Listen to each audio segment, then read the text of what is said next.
जय हिंद दोस्तों, मैं ध्रुव कुमार आप सभी का अच्छी हुआ में स्वागत करता हूं। आज हम लोग इस वीडियो में पीटी 365 का इंटरनेशनल रिलेशंस देखेंगे। और बेसिकली जो पीटी 365 में इंटरनेशनल रिलेशंस का जो कंटेंट दिया, उन कंटेंट के बेस पे एमसीक्यू को तैयार किया गया है, जो आपके यूपीएससी प्रीलिम्स 2024 के लिए बहुत ही ज़्यादा ये यूजफुल होने वाला है।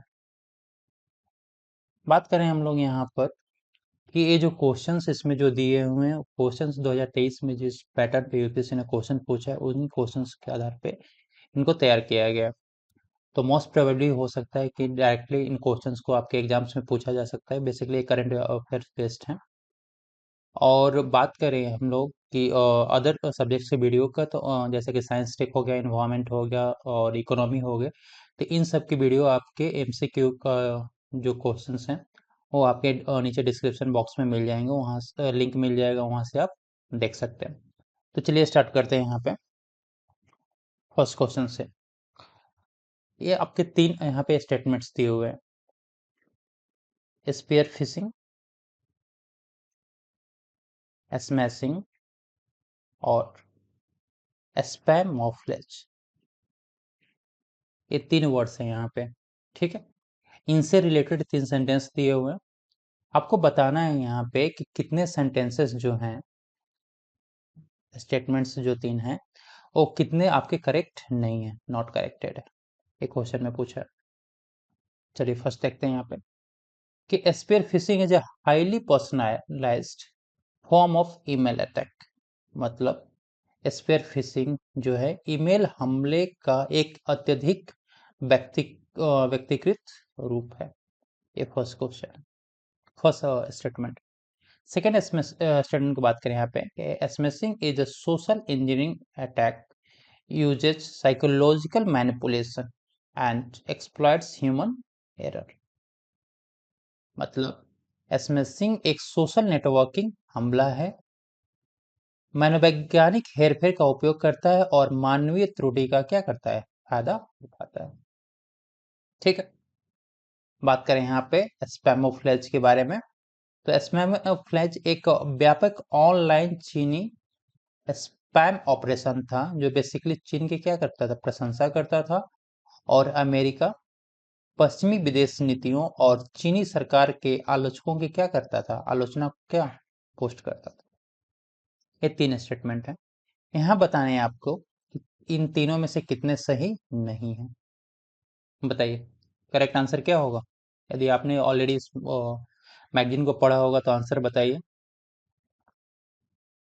चलिए आंसर देखते हैं हम लोग। आंसर है इसका डी। आंसर क्या है, डी। ठीक है, क्यों डी है यहाँ पे, क्योंकि how many statements are given are not correct. यहाँ पे पूछा है कि कितने स्टेटमेंट्स जो दिए हुए सही नहीं है, तो यहाँ पे तीनों के तीनों स्टेटमेंट्स क्या है, आपके करेक्ट है। ठीक है, आंसर आपका क्या होगा, डी होगा। नेक्स्ट क्वेश्चन की बात करें, एक्चुअली इसके डिस्क्रिप्शन की बात करें यहाँ पे, तो स्पेयर फिशिंग के बारे में बात करें यहाँ पे कि 50% of Indian firms are victim of spear phishing in last 12 month, so data. ये डेटा के अनुसार, आंकड़ों के अनुसार पता चलता है कि 12 महीने में 50% जो है भारतीय कंपनियां स्पेयर फिशिंग का क्या हुई हैं, शिकार हुई हैं। बात करें यहाँ पे कि spear phishing is a highly personalized form of email attack. ये सेंटेंस हमने वहां पे यूज किया था आपके क्वेश्चन। ईमेल के माध्यम से हत्या हमले का एक अत्यधिक पर्सनलाइज्ड क्या है, रूप है। Spear phishing emails try to steal, चुराता है, क्या चुराता है, sensitive information such as login credentials and financial information, which is then use to commit, क्या करता है, फ्रॉड, आइडेंटिटी थेफ्ट और अदर क्राइम्स। बात करें यहाँ पे कि संवेदन क्या क्या इसके मदद से क्या क्या चुराया जा सकता है, चुराने का प्रयास होता है। संवेदनशील जानकारियां जैसे कि लॉगिन आईडी और वित्तीय क्या जानकारियां। इस जानकारी का उपयोग कहाँ पे करते हैं, तो धोखाधड़ी में, आईडेंटिटी आइडेंटिटी की चोरी में और अन्य अपराध करने के लिए उसका उपयोग क्या किया जाता है। क्लियर है यहाँ पे। स्मैशिंग की बात करें यहाँ पे, तो Indian cyber agency warned against a new scam called smashing.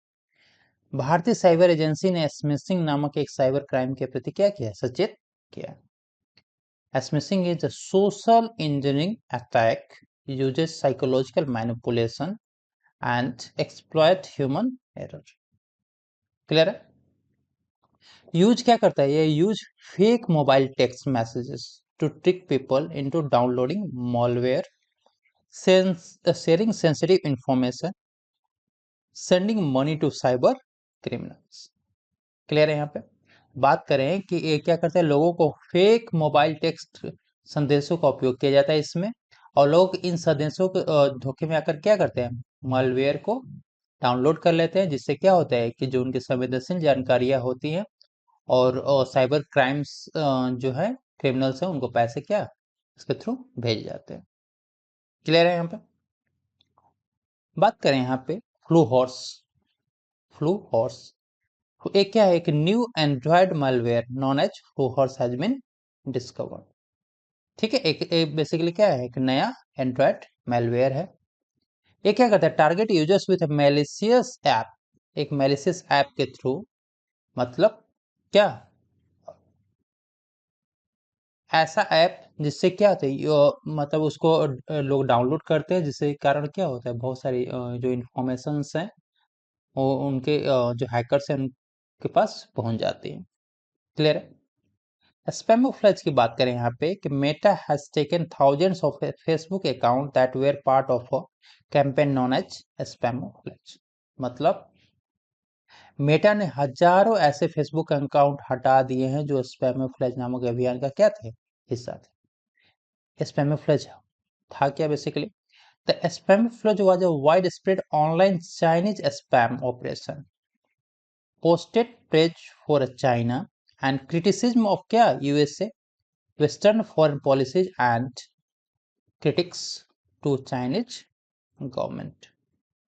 बात करें यहाँ पे कि स्पैमोफ्लेज जो है एक व्यापक ऑनलाइन चीनी स्पैम ऑपरेशन था, जिसमें क्या किया, चीन की प्रशंसा करता था, अमेरिका और पश्चिमी विदेश नीतियों और सरकार के जो आलोचक थे उनके विरोध में क्या वो पोस्ट करता था। ठीक है, रसिया ने भी एक ऐसा ही किया था, जिसका नाम क्या था, डोपेल गैंगो। ठीक है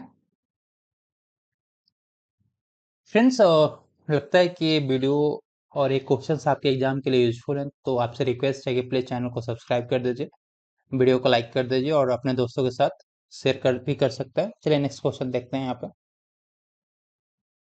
यूएन, यहाँ पे भी क्या तीन स्टेटमेंट्स आपके दिए हुए हैं, यहाँ पे बताना है आपको कि करेक्ट कितने स्टेटमेंट्स करेक्ट है। ठीक है, बात करें फर्स्ट स्टेटमेंट यहाँ पे कि UN is an international organization whose primary role to maintain world peace, security and international trade. संयुक्त राष्ट्र एक अंतर्राष्ट्रीय संगठन है जिसकी प्राथमिक भूमिका क्या है, विश्व शांति में, सुरक्षा में और अंतर्राष्ट्रीय व्यापार को बनाए रखना है। ये पहला कथन है। दूसरा कथन, सेकेंड स्टेटमेंट है कि India is not a founding member of UN. India संयुक्त राष्ट्र का संस्थापक सदस्य नहीं है। ये दूसरा कथन है। तीसरा कथन की बात करें यहाँ पे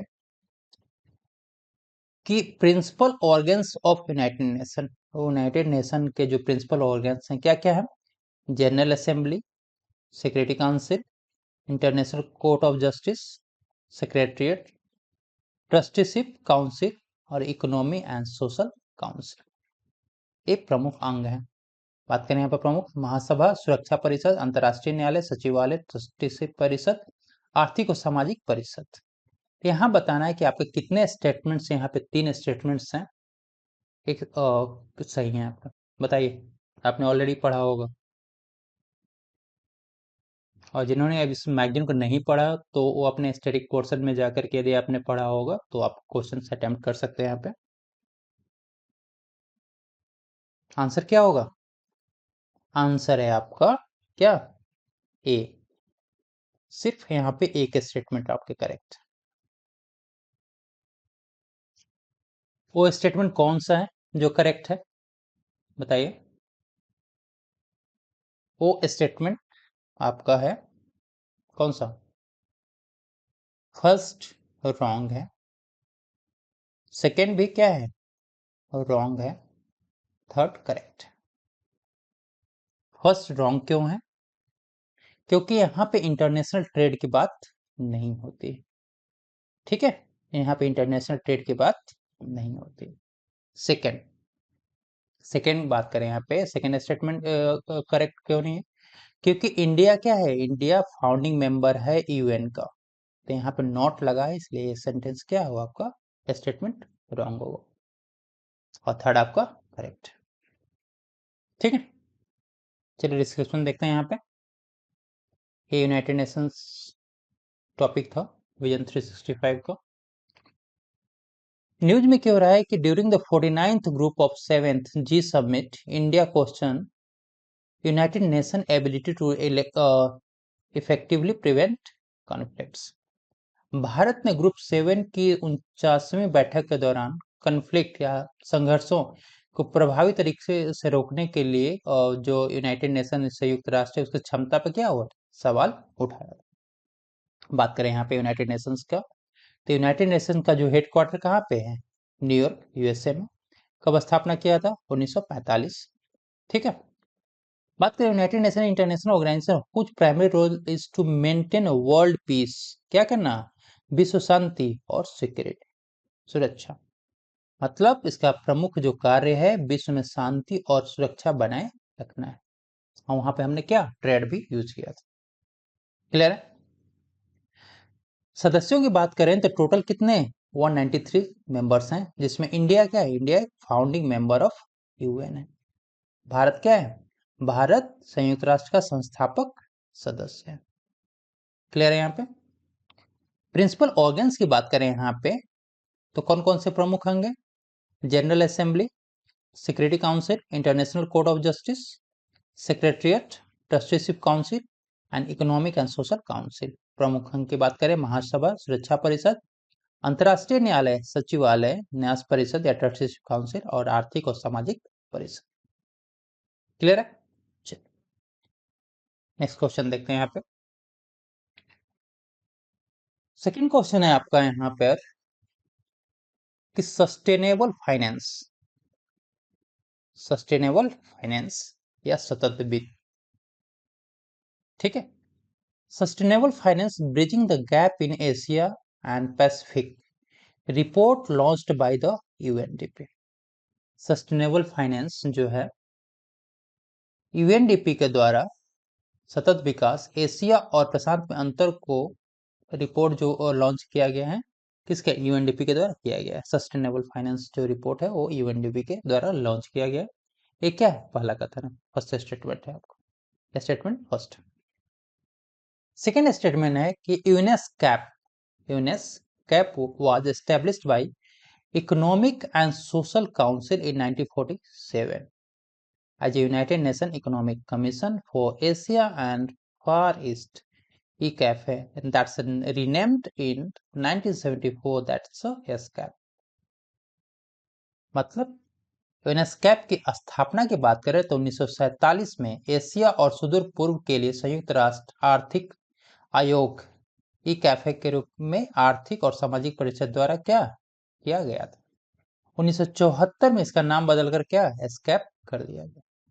तीसरा कथन है यहाँ पे, इसका जो हेड क्वार्टर है वो कहाँ पे, बैंकॉक थाईलैंड में, बैंकॉक थाईलैंड।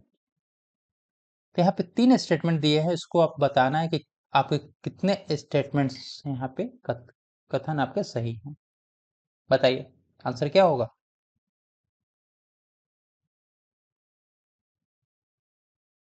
यहाँ पर आपके सिर्फ 2 स्टेटमेंट्स करेक्ट है। कौन कौन से कथन है जो करेक्ट है? तो यहाँ पर आपका सेकेंड और थर्ड करेक्ट है, फर्स्ट रॉन्ग। क्यों रॉन्ग है? क्योंकि जो सस्टेनेबल फाइनेंस जो रिपोर्ट है वो यूएनडीपी के द्वारा लॉन्च नहीं किया गया है। जब यूएनडीपी के द्वारा लॉन्च नहीं किया गया तो फिर किसके द्वारा लॉन्च किया गया है? तो जो रिपोर्ट है वो लॉन्च किया गया है यूनेस्कैप के द्वारा। यूनेस्कैप यूनेस्कैप के द्वारा। क्लियर है? चलिए यहाँ पे बात करें हम लोग United Nations Economic and Social Commission for Asia and Pacific, that's called ESCAP या यूनेस्कैप। ये जो स्टेटमेंट आप देख रहे हैं कि sustainable finance bridging the gap in Asia and Pacific report launched by UNESCAP. UNESCAP ने सतत वित्त एशिया और प्रशांत क्षेत्र में अंतराल को कम करना शीर्षक से क्या रिपोर्ट जारी किया था। बात करें यहाँ पे यूनेस्कैप के बारे में तो first established by Economic and Social council 1947। ठीक है, 1947 में किया गया था यूनाइटेड, और उसका बाद रीनेमिंग कब किया गया? 1974 में एस्कैप के। हेडक्वार्टर की बात करें तो हेडक्वार्टर का थाईलैंड में है। It is one of the 5 regional commissions of United nation. ठीक है, यह संयुक्त राष्ट्र के 5 क्षेत्रीय आयोगों में से क्या है? एक है। क्लियर है? कार्य की बात करें तो it supports inclusive and sustainable development in region by generating action oriented knowledge.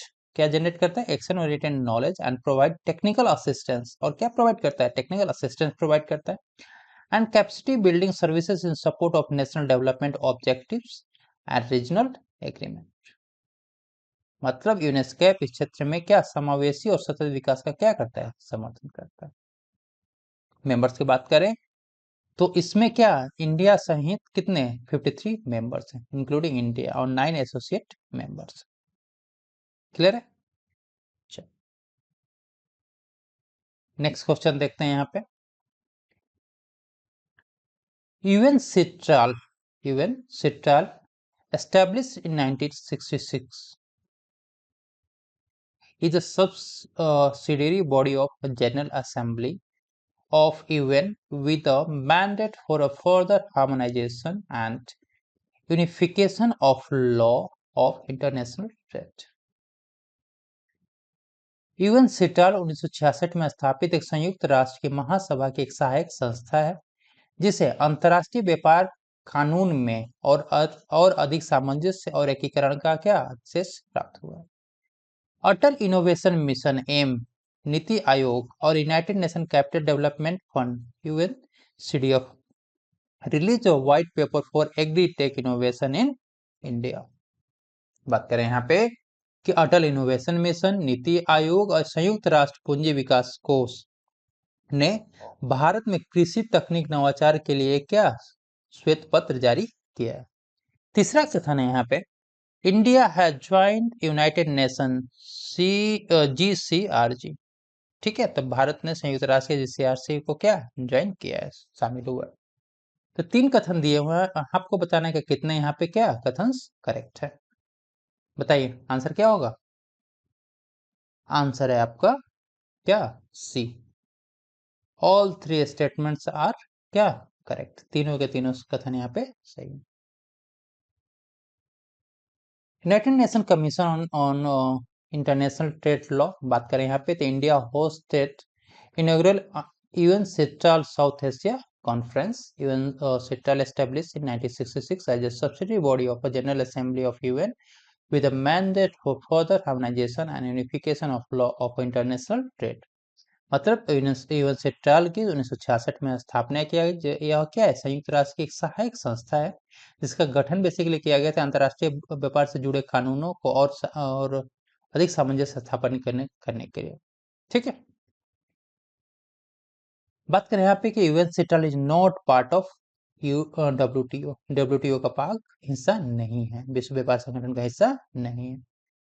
ठीक है, सेकेंड यहाँ पे था स्टेटमेंट यहाँ कि यूएनसीडीएफ, अटल इनोवेशन मिशन, नीति आयोग और United Nation Capital Development UNCDF release क्या किया? White paper for agritech innovation in India. ठीक है, श्वेत पत्र जारी किया। क्लियर है? बात करें यहाँ पे कि Global Crisis Response Group GCRG India ने ज्वाइन किया है इसको। क्लियर है? नेक्स्ट क्वेश्चन देखते हैं यहाँ पे। L69 is a pro-reform grouping that include developing countries from Africa, Latin America, and Caribbean, Asia and Pacific. L69 एक सुधार समर्थक समूह है जिसमें अफ्रीका, लैटिन अमेरिका और कैरेबियन, एशिया और प्रशांत क्षेत्र के विकासशील देशों को क्या शामिल किया गया है। ये पहला कथन।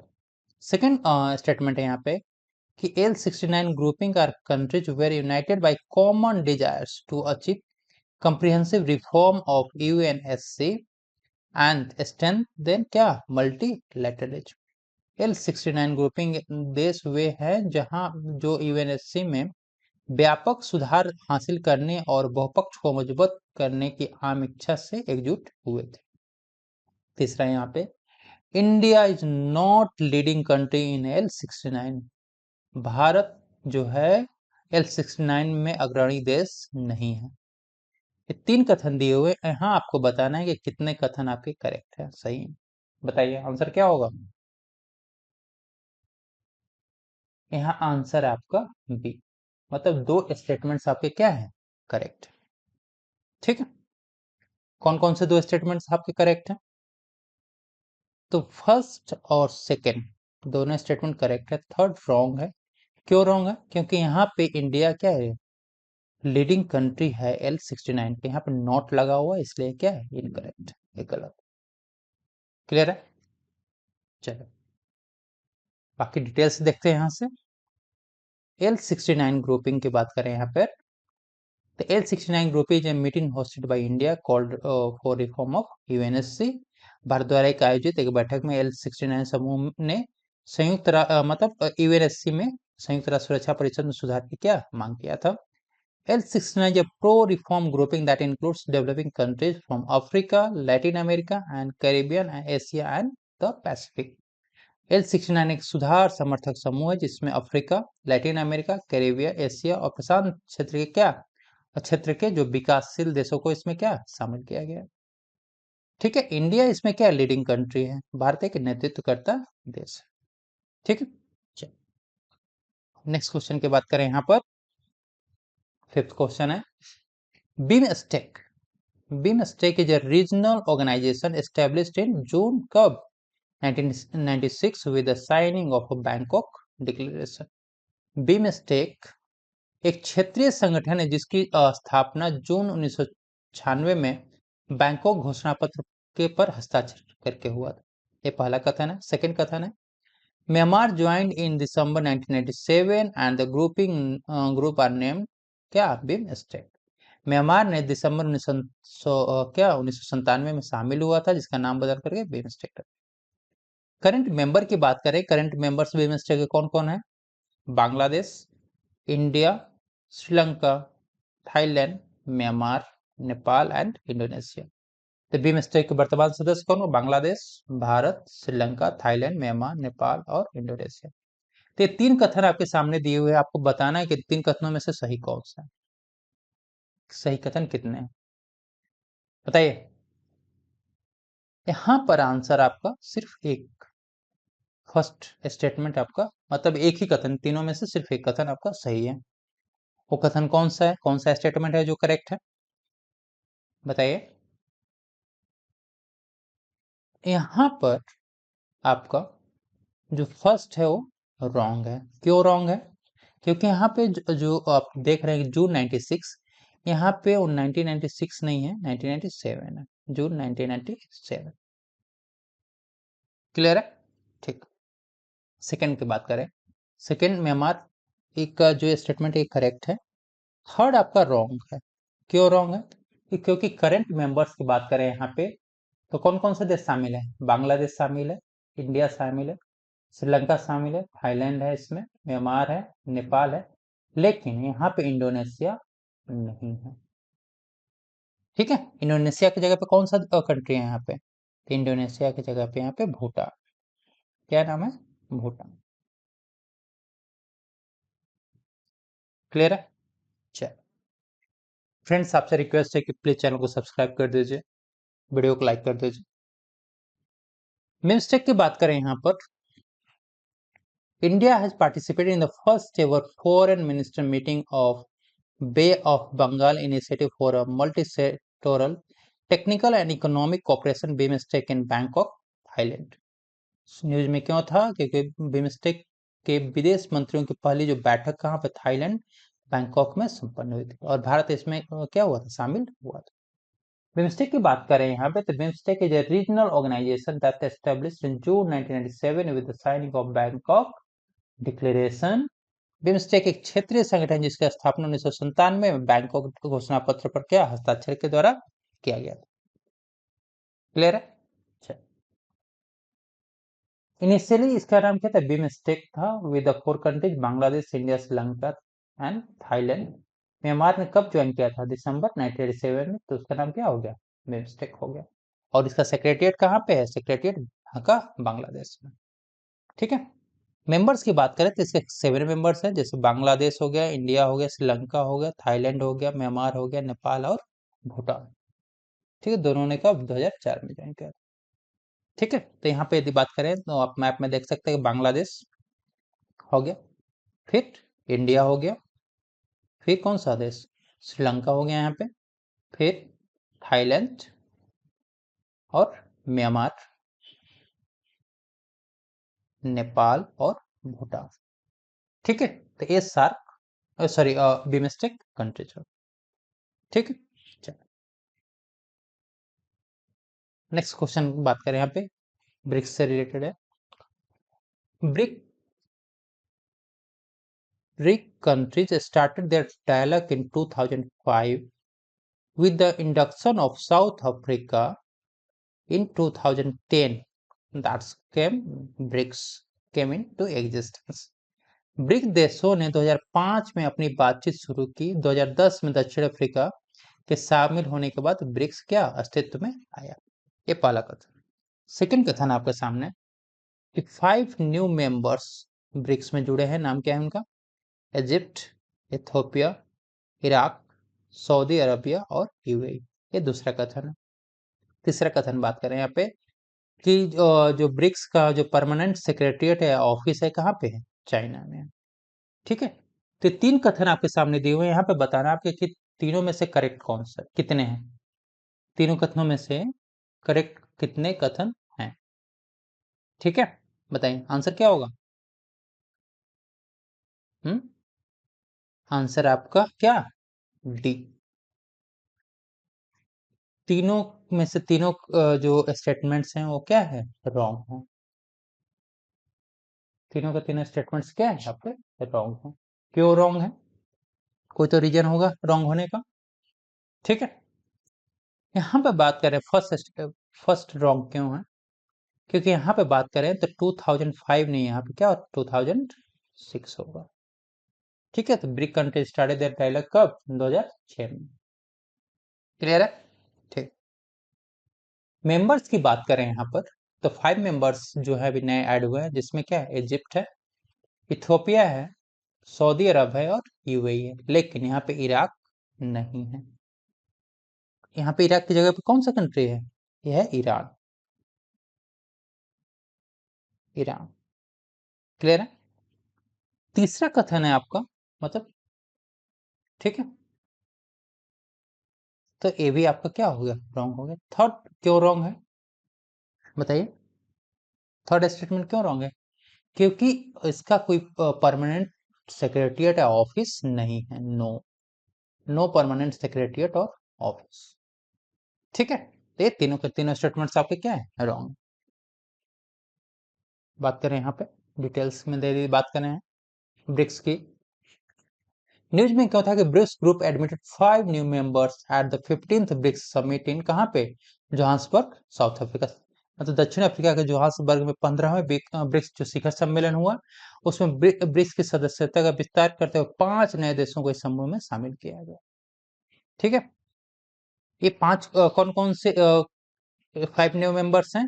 इसमें है Egypt, Ethiopia, Iran, Saudi Arabia और क्या? यूएई। क्लियर है यहाँ पे? ठीक।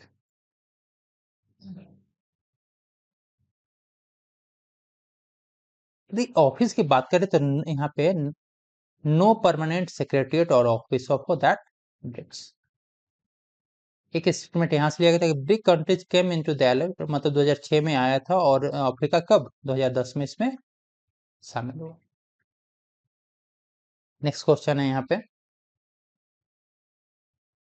फर्स्ट स्टेटमेंट दिया हुआ है कि Shanghai Corporation Organisation SCO was founded at the Shanghai Summit in 2001 by India, China,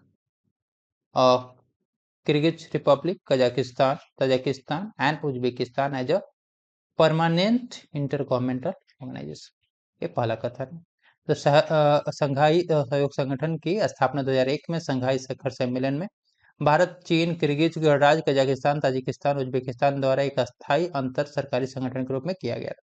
second statement है यहाँ पे कि Iran join as a new permanent member of 8th member of the grouping, मतलब Iran ने यहाँ पे नए अस्थायी सदस्य के रूप में 8वें सदस्य के रूप में ज्वाइन किया। तीसरा बात करें, Ayodhya has been declared the first tourism and cultural capital of SCO, मतलब अयोध्या को SCO की पहली पर्यटन और सांस्कृतिक राजधानी क्या घोषित किया गया है। तो यहाँ पे तीन कथन दिए हुए, तीन थ्री स्टेटमेंट्स इसमें बताने के इसमें से कितने करेक्ट है, कितने स्टेटमेंट्स क्या हैं करेक्ट हैं। ठीक है, बताइए।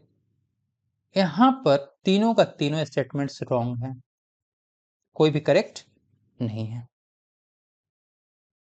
फिर देखते हैं कि क्या रॉन्ग है यहाँ पे। फर्स्ट रॉन्ग है, इसलिए क्यों रॉन्ग है,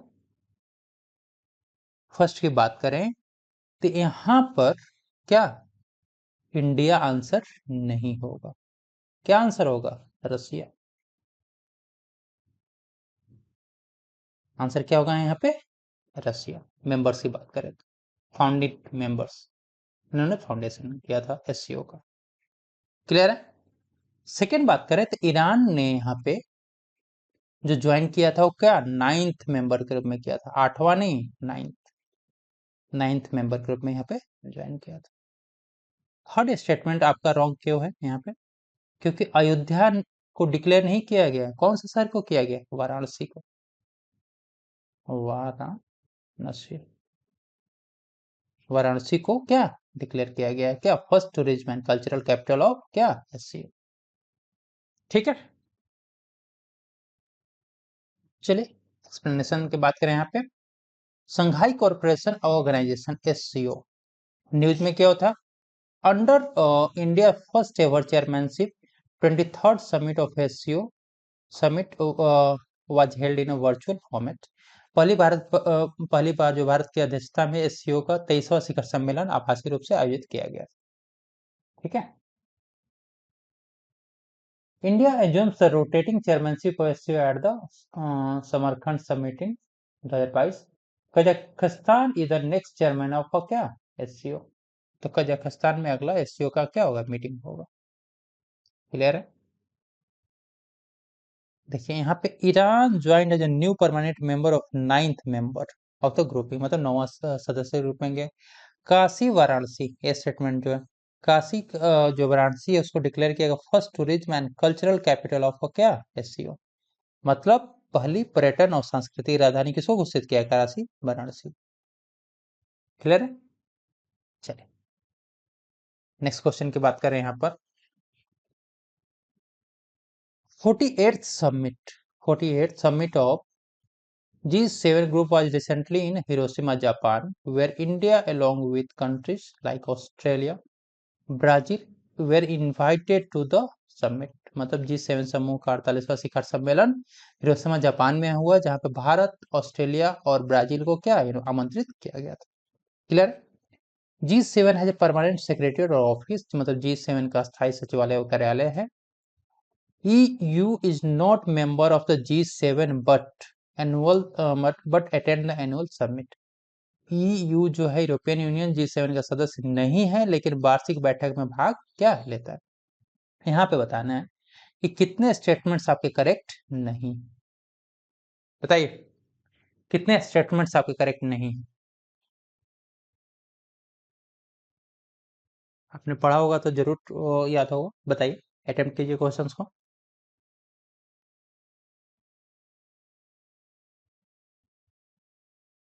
तो यहां पर आपके दो सेंटेंसेस स्टेटमेंट्स करेक्ट नहीं है।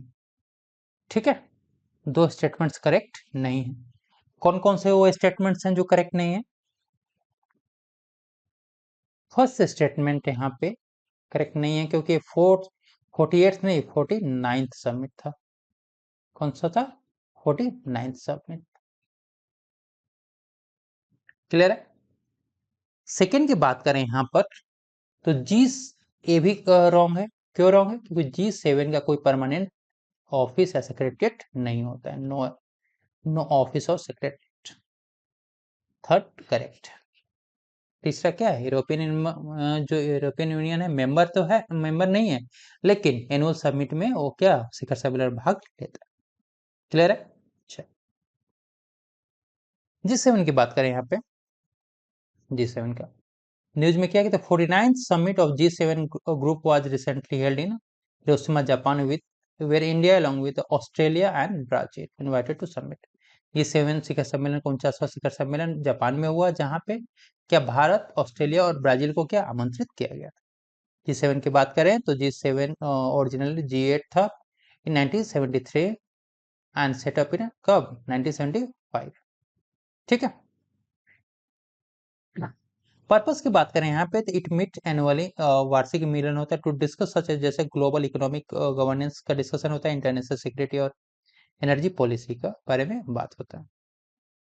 मेंबर्स की बात करें तो कनाडा है, जापान है, यूके है, यूएस है, फ्रांस है, जर्मनी है और क्या इटली है। ठीक है, G7 का कोई परमानेंट ऑफिस या सेक्रेटरीट नहीं होता। रसिया ने G7 1998 में क्या ज्वाइन किया था, जिससे क्या बना था? G8 बना था, लेकिन was excluded 14 for its takeover of the Crimea। ठीक है, कि इसको 2014 में क्या कर दिया गया? बाहर कर दिया गया। क्यों बाहर फेंक दिया गया? क्योंकि 2014 में इसने क्या क्रीमिया पे कब्जा कर लिया था। क्लियर है? चलिए नेक्स्ट क्वेश्चन की बात करें आप। नेक्स्ट क्वेश्चन है आपका नाटो से रिलेटेड है। Finland and Sweden recently join NATO become 31st and 32nd members respective. Finland और स्वीडन ने हाल ही में नाटो में शामिल हुए, जो 31वां और 32वां सदस्य बने हैं। नेटो का स्थापना 1949 में किया गया था by the Washington Treaty. NATO का स्थापना 1949 वाशिंगटन ट्रीटी। पर्पस क्या? नेटो का पर्पस क्या? Establish a military alliance against the USSR in the European region. NATO का जो मुख्य उद्देश्य यूरोपीय क्षेत्रों में तत्कालीन जो यूएसएसआर के विरुद्ध एक सैन्य गठबंधन के रूप में स्थापित किया गया था। यहाँ पे आप बताना कि करेक्ट नहीं। कितने सेंटेंसेस हैं, स्टेटमेंट्स हैं वो करेक्ट नहीं है? बताइए आंसर क्या होगा? मतलब नन। आंसर क्या है? नन। मतलब ऑल थ्री सेंटेंसेस यहाँ पे क्या है? करेक्ट। ठीक। नेटो की फुल फॉर्म की बात करें तो नॉर्थ अटलांटिक ट्रीटी ऑर्गेनाइजेशन। ठीक है, उत्तर अटलांटिक संधि संगठन। सुर्खियों में क्यों रहा है, न्यूज में क्यों रहा है कि फिनलैंड और स्वीडन ने रिसेंटली ज्वाइन किया क्या 31st और 32nd मेंबर के रूप में, 31वां 32वां सदस्य के रूप में।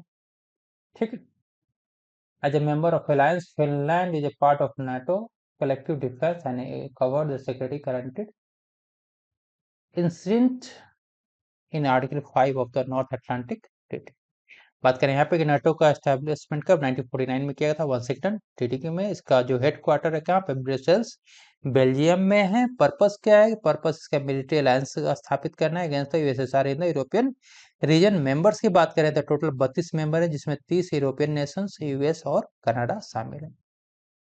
European Union members are not a part of NATO, जैसे में क्या ऑस्ट्रिया, साइप्रस, आयरलैंड एंड माल्टा।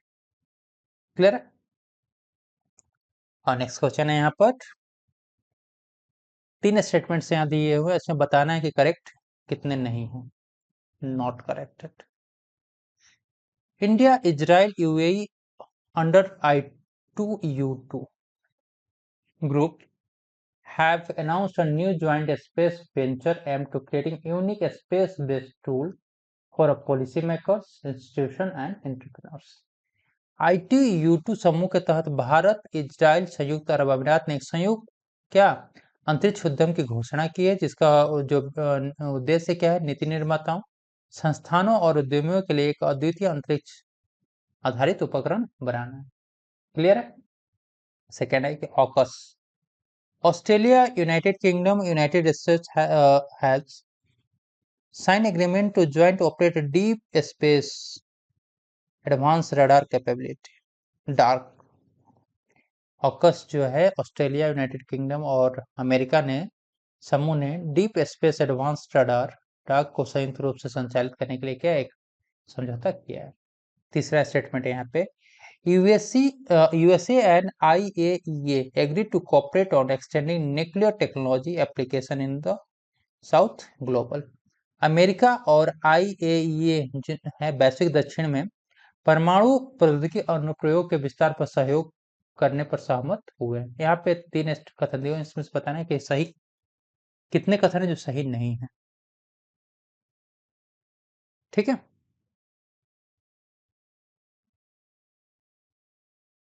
तो यहाँ पर सिर्फ आपका एक कथन सही नहीं है। वो कौन सा कथन है जो सही नहीं है, बताइए। तो यहाँ पर फर्स्ट आपका क्या है, फर्स्ट करेक्ट है, सेकेंड भी करेक्ट है, लेकिन थर्ड रॉन्ग है। थर्ड रॉन्ग क्यों है, क्योंकि यहाँ पे यूएसए नहीं होगा, यूएसए नहीं होकर के क्या होगा आंसर यहाँ पे इंडिया, इंडिया, भारत। तो भारत और आईआई एग्री हुए to cooperate in extending nuclear technology application in South Global South. मतलब कि भारत, यहाँ पे भारत भारत और आईआई वैश्विक दक्षिण में परमाणु प्रौद्योगिकी अनुप्रयोग के विस्तार पर सहयोग करने पर क्या सहमत हुए हैं। क्लियर है? ठीक, चले देखते हैं। ITU-2, India, Israel, UAE under the ITU-2 group have announced a new joint space venture aimed to creating a unique space-based tool for policymaking institutions and entrepreneurs। Bharat, Israel और संयुक्त अरब अमीरात ने एक संयुक्त अंतरिक्ष उद्यम की घोषणा की है, जिसका उद्देश्य क्या नीति निर्माताओं और उद्यमियों के लिए अद्वितीय अंतरिक्ष आधारित टूल बनाना है। ITU-2 इनिशिएटिव क्या है, बेसिकली जो ग्रुप है वो इंडिया, इजराइल, यूएसए और यूएई का ग्रुप है। ये फर्स्ट मेंशन कब हुआ था, 2021 में। ऑकस की बात करें तो ऑकस में क्या क्या, ऑस्ट्रेलिया, यूनाइटेड किंगडम और United States have signed agreement to joint operate deep space advance radar capability DARC. ठीक है, बात करें ऑकस का तो it is trilateral security partnership launch कब, 2021 में लॉन्च हुआ था। ठीक है, तीसरा यहाँ पे बात करें इंटरनेशनल एटॉमिक एनर्जी एजेंसी की बात करें तो India and IAEA to agreed to cooperate extending nuclear technology application in global south. I की बात करें तो I world central government forum है और किस लिए, scientific and technical cooperation in nuclear field. India इसका फाउंडिंग मेंबर रहा है कब, सिंस 1957। इसके हेडक्वार्टर की बात करें तो वियना, ऑस्ट्रेलिया में। क्लियर है फ्रेंड्स? लगता है कि वीडियो आपके लिए एग्जाम के लिए यूजफुल है, तो प्लीज चैनल को सब्सक्राइब कर दीजिए, वीडियो को लाइक कर दीजिए, दोस्तों के साथ शेयर कर दीजिए। यहाँ पर बात करें 11th क्वेश्चन है हमारा, 3 स्टेटमेंट्स दिए हुए हैं, यहाँ पे बताना है कि कितने जो स्टेटमेंट्स वो करेक्ट नहीं है। फर्स्ट स्टेटमेंट दिया हुआ है यहाँ पे, India out campaign, India out campaign was led by the progressive party of Muslim, PPM। India out campaign Bharat का नेतृत्व तो जब progressive party of Muslim, PPM ने किया था। इंडिया जो है मालदीव का 4th लार्जेस्ट ट्रेड पार्टनर है। भारत मालदीव का चौथा सबसे बड़ा व्यापार भागीदार है। ये दूसरा कथन है, India meets about 50% of Maldives defence training need. Bharat Maldives का 50% रक्षा प्रशिक्षण की जरूरतों को क्या पूरा कर। यहाँ पे बताना है कि 3 कथन दिए हैं, तीनों में से सही नहीं है। कितने कथन जो सही नहीं है, बताइए। यहाँ पर बताइए क्या आंसर होगा, आपने पढ़ाई तो किया है, बताइए। यहाँ पर आपके तीनों के तीनों कथन सही नहीं है, ऑल 3 आर रॉन्ग। क्यों रॉन्ग है? कोई तो रीजन होगा। चलिए फर्स्ट देखते हैं। फर्स्ट रॉन्ग है। क्यों रॉन्ग है? कि यहाँ पे जो इंडिया आउट कैंपेन जो किया गया था वो किसके द्वारा किया गया था? प्रोग्रेसिव पार्टी ऑफ मुस्लिम नहीं होगा यहाँ पे, मालदीव। क्या है? मालदीव। मालदीव्स। क्लियर है? इसलिए फर्स्ट स्टेटमेंट रॉन्ग है। सेकेंड स्टेटमेंट क्यों रॉन्ग है यहाँ पे? बताइए। सेकेंड स्टेटमेंट यहाँ रॉन्ग है कि यहाँ पे फोर्थ लार्जेस्ट नहीं है। कौन सा है? Third largest. Third. Third largest trade partner. Clear है? तीसरा स्टेटमेंट क्यों रॉन्ग है? क्योंकि यहाँ 50% नहीं, 70% मालदीव्स डिफेंस ट्रेनिंग को इंडिया क्या करता है? मीट करता है। क्लियर है? चल,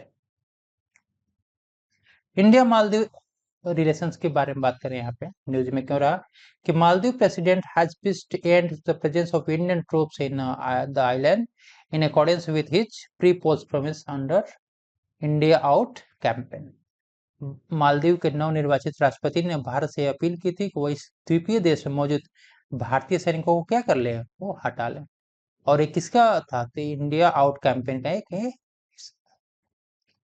इंडिया आउट कैंपेन की बात करें तो India out campaign launch led by the progressive party for Maldives. यहाँ पे मुस्लिम नहीं, मालदीव है, पीपीएम। ठीक है। बात करें यहाँ पे ट्रेड की बात करें तो Maldives is India is the third largest trade partner of Maldives. और 70% जो है मालदीव डिफेंस ट्रेनिंग नीड्स को क्या करता है? पूरा करता है। ठीक। नेक्स्ट क्वेश्चन देखते हैं यहाँ पे। तीन कथन यहाँ भी दिए हुए हैं। इस सारे के सारे जो स्टेटमेंट से यूपीएससी ने जो 2023 में क्वेश्चंस पूछा उसके बेस पे बनाए गए हैं। बताइए आंसर क्या होगा? चलिए पढ़ लेते हैं एक एक स्टेटमेंट को।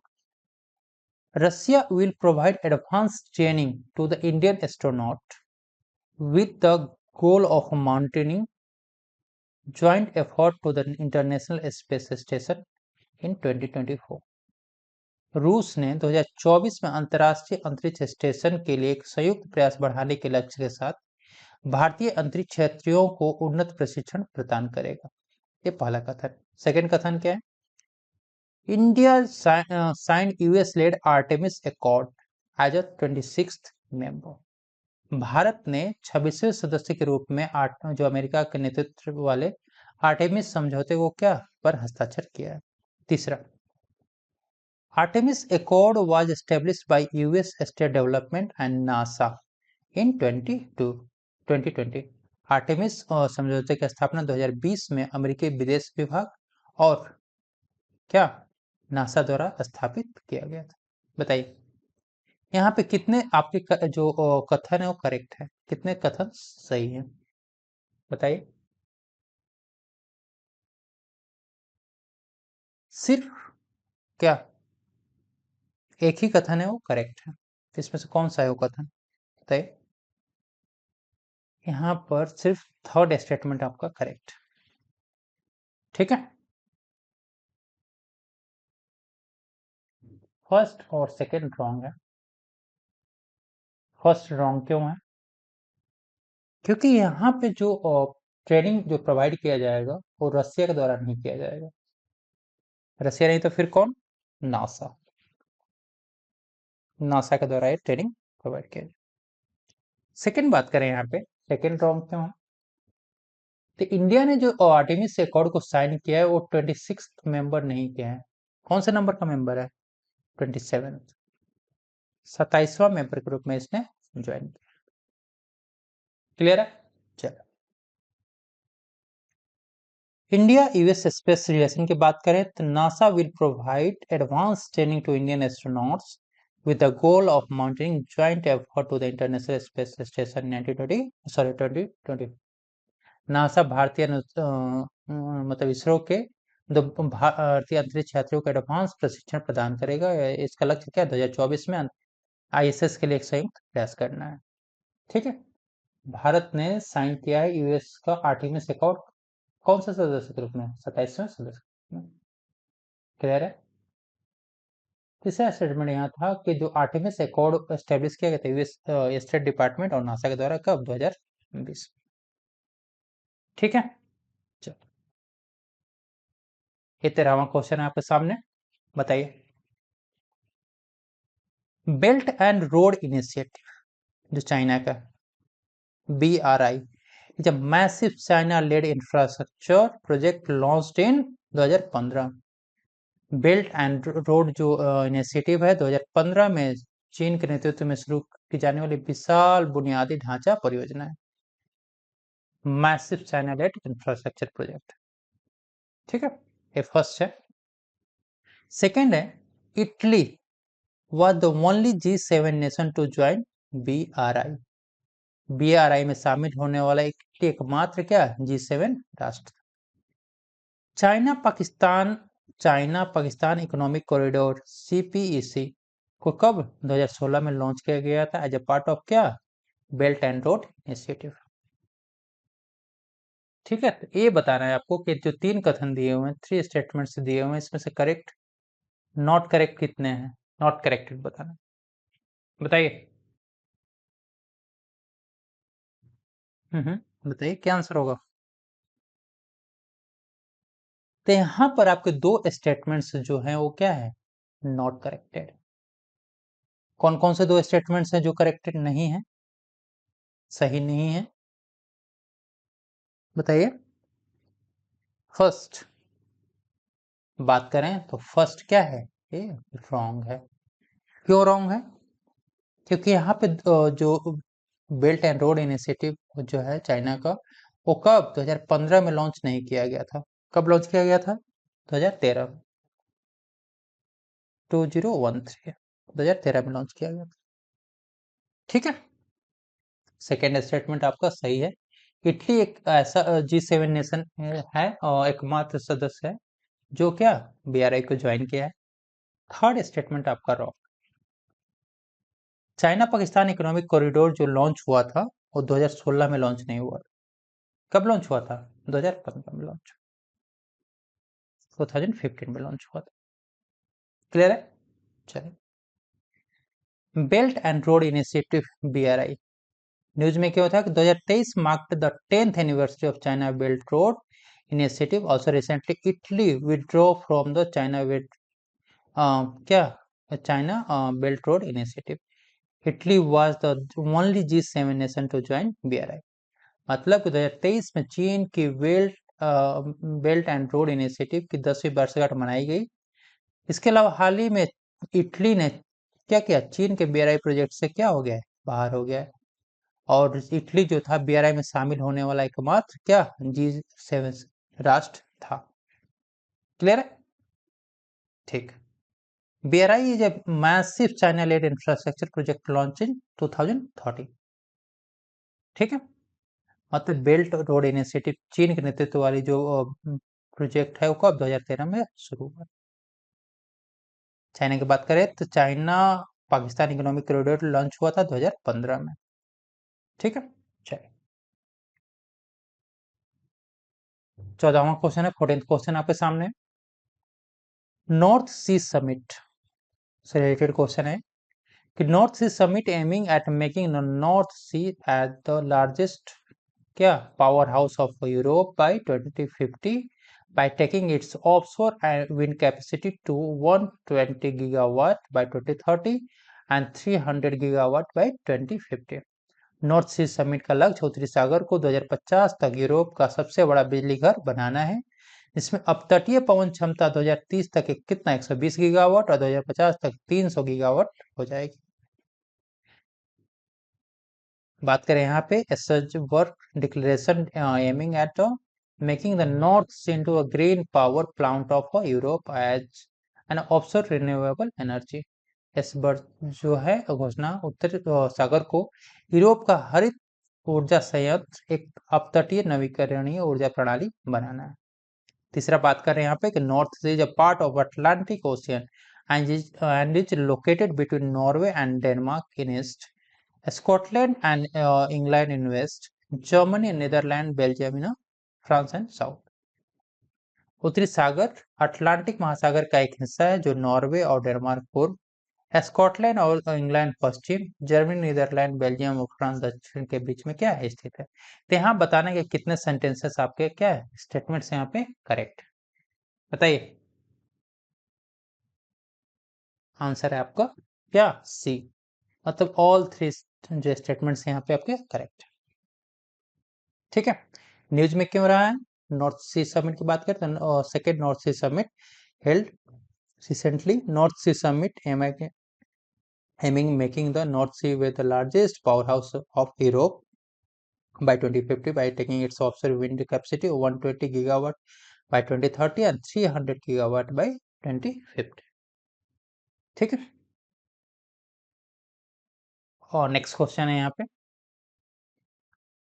इन 2023 UK and EU agreed on a new deal known as a Windsor Framework, which replaced the Northern Ireland Protocol, which led to disruption in a trade between the northern Ireland and United kingdom. 2023 में UK और you जो Windsor framework नामक के समझौते पर सहमत हुए थे, जो उत्तरी आयरलैंड प्रोटोकॉल की जगह लेगा और जिसके कारण उत्तरी आयरलैंड और यूनाइटेड किंगडम के बीच व्यापार में क्या व्यवधान पैदा हुआ है। सेकेंड स्टेटमेंट है कि good Friday agreement GFA was signed in 1998 between Northern Ireland, Britain and Ireland to end the 30 years of violence known as the Troubles। The trouble नाम से मशहूर 30 साल की हिंसा को समाप्त करने के लिए 1998 में उत्तरी आयरलैंड, ब्रिटेन और आयरलैंड के बीच क्या गुड फ्राइडे समझौता पर हस्ताक्षर किया गया। तीसरा यहाँ पे, northern Ireland was created in 1921 and remain with the United kingdom when the reset of Ireland become the independent state. उत्तरी आयरलैंड जो है 1921 में बनाया गया था और शेष आयरलैंड के एक स्वतंत्र राज्य बन गया, तब यह यूनाइटेड किंगडम के साथ बना रहा। यहाँ पे बताना है कि कितने स्टेटमेंट्स करेक्ट नहीं है, बताइए आंसर क्या होगा। आंसर आपका डी, मतलब कि ऑल थ्री स्टेटमेंट्स आपके क्या है करेक्ट।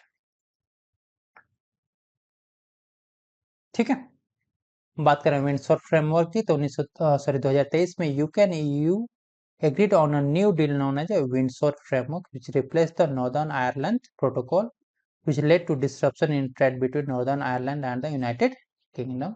फीचर्स की बात करें तो टू लेंस माउंट ब्रेक। ठीक है, 16th क्वेश्चन है आपके सामने, India is rank 15th in the latest Global Terrorism index 2023 released by Institute for Economics and Peace IEP and one of the most affected countries by the terrorism। बात करें यहाँ पे कि Institute of Economic Peace and के द्वारा IP के द्वारा भारत के नवीनतम वैश्विक आतंकवाद सूचकांक 2023 में भारत को कौन सा 15वां स्थान प्राप्त हुआ है, जो आतंकवाद में सबसे अधिक प्रभावी देशों में एक है।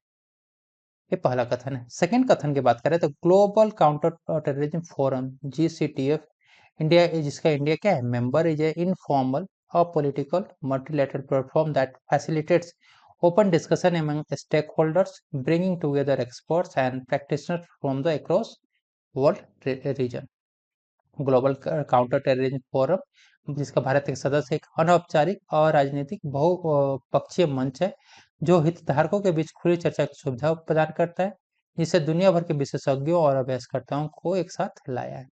तीसरा यहाँ पे FATF Financial Action Task Force is the international standard setter for anti money laundering and counting the financing of a terrorism to build and implement the international standards in this regard। Financial Action Task force अंतर्राष्ट्रीय मानकों को बनाने और लागू करने के लिए money laundering और आतंकवाद के वित्त पोषण का मुकाबला करने के लिए क्या है अंतर्राष्ट्रीय मानक निर्धारक। यहाँ पे बताना है कि कितने जो है स्टेटमेंट्स करेक्ट नहीं है, कितने कथन सही नहीं है, बताइए कितने कथन सही नहीं है। तो यहाँ पर आपका एक कथन है सही नहीं है, नॉट करेक्ट। वो कौन सा है, तो थर्ड आपका करेक्ट है, सेकेंड भी करेक्ट है, लेकिन फर्स्ट करेक्ट नहीं है, रॉन्ग है। क्यों रॉन्ग है बताइए, रॉन्ग क्यों है। क्योंकि यहाँ पे जो इंडिया की रैंक है 2023 में ग्लोबल टेररिज्म इंडेक्स में, वो 15वां नहीं है, 15th रैंक नहीं है, फिर कितना रैंक है? 13th रैंक, 13th रैंक, 13वां स्थान। क्लियर है? इंटरनेशनल टेररिज्म का जो टॉपिक है इसमें से लिया कि India is rank 13th in the latest Global Terrorism Index, और रिलीज किसके द्वारा किया गया था? Institute of Economics and Peace, IEP, and is the one of the most affected countries by the terrorism. Clear है? बात करें यहाँ पे ग्लोबल काउंटर टेररिज्म का, तो GCD India is a member in informal a political multilateral platform that facilitates open discussion among stakeholders, bringing together experts and practitioners across the world. FATF की बात करें यहाँ पे, तो एक international standard setter for anti money laundering and counting the financing of terrorism and build and implement in international standards in this regard. तो basically money laundering और आतंकवाद के बीच पोषण को रोकने के लिए क्या FATF का क्या किया जाता है। 17वां क्वेश्चन है आपके सामने यहाँ पे, USA has reportedly established the world's first near space command equipped with a powerful hypersonic weapons. कथित तौर पर अमेरिका ने शक्तिशाली हाइपरसोनिक हथियारों से लैस दुनिया का पहला निकट अंतरिक्ष कमांड स्थापित किया है। ये पहला कथन। सेकंड की बात करें, near space refers to the area in the Earth's atmosphere approximately 100 to 200 kilometre from the Earth surface, मतलब जो नियर स्पेस है पृथ्वी के वायुमंडल में पृथ्वी की सतह से 100 से 200 किलोमीटर की दूरी को संदर्भित करता है, बताता है। जो नियर स्पेस है, इन दिसमें एयर क्या होता है? वेरी थिन होता है, preventing military aircraft from flying, and satellites can not be placed due to weak gravity, creating no man land region. इस क्षेत्र में हवा बहुत पतली होती है, जिसमें सैन्य विमानों को उड़ान भरने से रोका जा सकता है।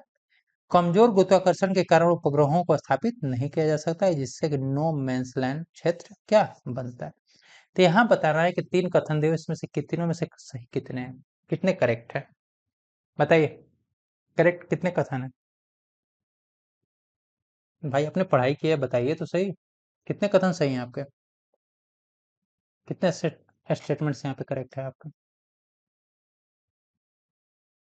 यहाँ पर आपके कोई भी स्टेटमेंट्स करेक्ट नहीं है, ऑल 3 आर रॉन्ग।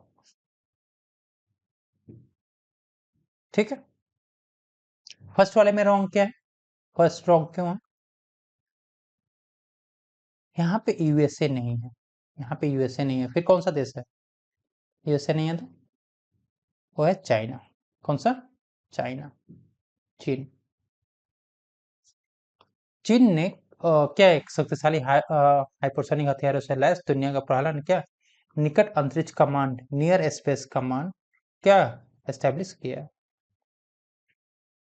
सेकंड बात करें नियर स्पेस का, जो सेकंड जो स्टेटमेंट आपका रॉन्ग है, क्योंकि नियर स्पेस की बात करें तो किलोमीटर अर्थ के सर्वे से कितना दूरी की बात किया जाता है यहाँ पे, तो यहाँ पर है 100 to 200 नहीं, 20 to क्या 100 किलोमीटर, 20 to 100 किलोमीटर। क्लियर है? थर्ड थर्ड स्टेटमेंट यहाँ पे रॉन्ग क्यों है कि इस रीजन में क्या होता है, जो ग्रेविटी होती है वो क्या होती है? वीक नहीं होती, क्या होती है? स्ट्रॉन्ग ग्रेविटी होती है। ग्रेविटी कितना कैसा होता है? Strong gravity. क्लियर है? अच्छा, स्पेस वॉरफेयर का देखें यहाँ पे, तो China has reportedly established the world first near space command equipped with a powerful hypersonic weapons। चीन ने कथित तौर पर दुनिया का पहला नियर स्पेस कमांड स्थापित किया, जो शक्तिशाली हाइपरसोनिक हथियारों से क्या है लैस। क्लियर है? New command will act as a China fifth force apart from the fourth current branches, जैसे आर्मी, नेवी, एयरफोर्स और रॉकेट फोर्स। ये भी पूछा जा सकता है कि रॉकेट फोर्स स्थापित करने वाला कौन सा देश है, तो चाइना है।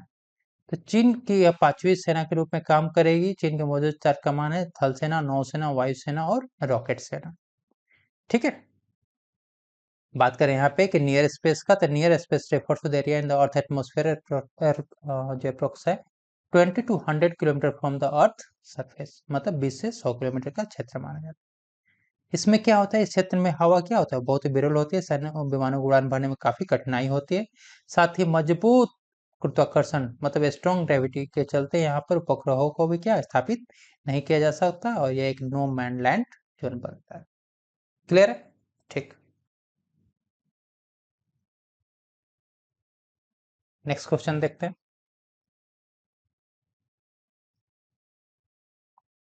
The Union Government plan to make India drug free by क्या 2037।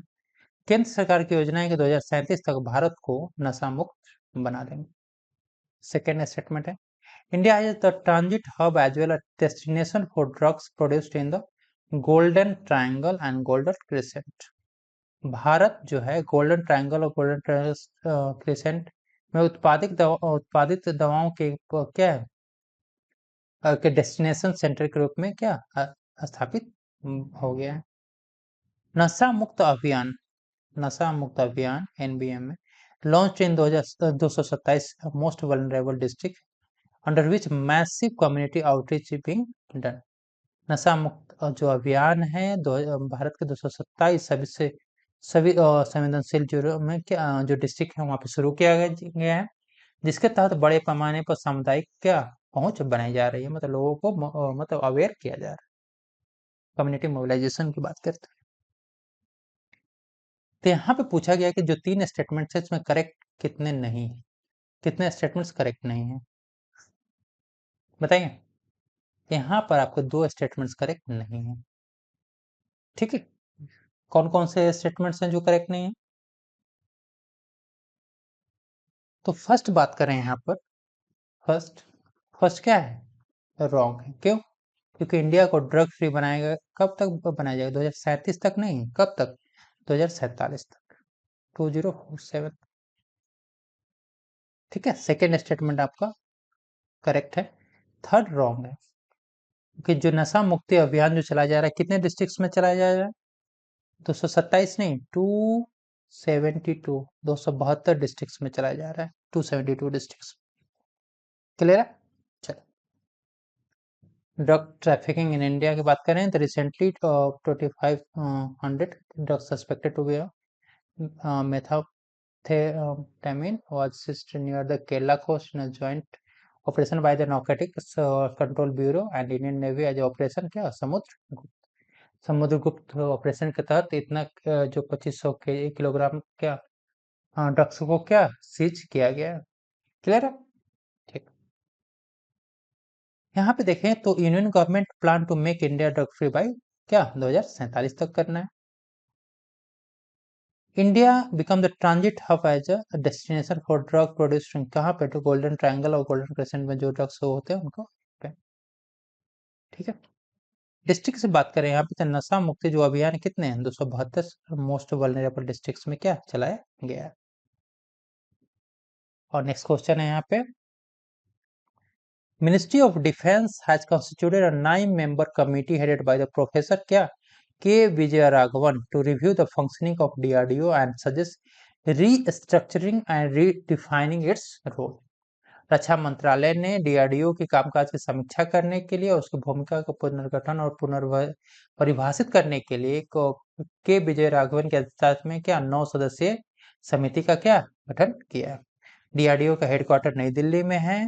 इसके मेजर प्रोडक्ट्स की बात करें जो डीआरडीओ ने जो डेवलप किया है, जैसे अग्नि and Prithvi series of missiles, BrahMos, light combat aircraft Tejas, multi barrel rocket launcher Pinaka, air defence system Akash, wide range of radars and electronic warfare system, main battle tank क्या अर्जुन MK1, इन सबको DRDO ने विकसित किया। तो यहाँ बताना है कि कितने स्टेटमेंट्स आपके करेक्ट नहीं है, बताइए।